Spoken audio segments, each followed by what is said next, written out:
Symposium was at a higher level.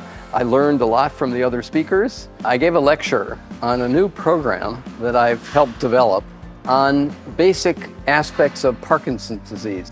The goal is to understand at a molecular and cellular level what leads to the initiation and the progression of a disease that results in the death of dopaminergic neurons in the brain.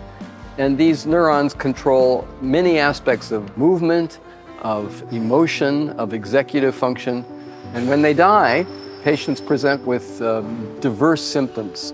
It's been a very difficult disease to diagnose and even more difficult to find effective therapies.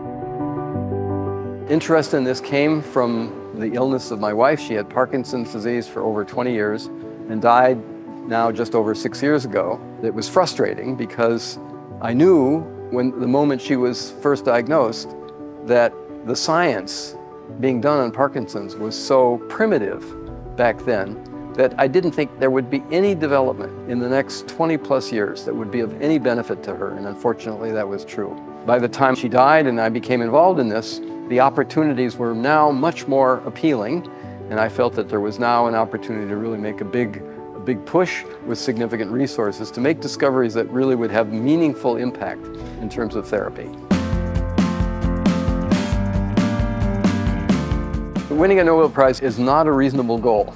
There was a key moment in my early career as an independent investigator where we made an observation that was visual in its impact. And I recognized the moment I saw this that I would have 20 years of fruitful effort ahead of me to figure it out. And that was in itself the most rewarding thing that I could have.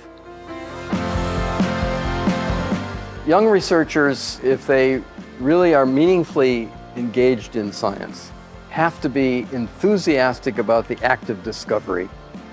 It's not just doing the work, which can often be monotonous and repetitive and often fail. You have to be enthusiastic about discovery, and you don't understand what discovery is until you do it.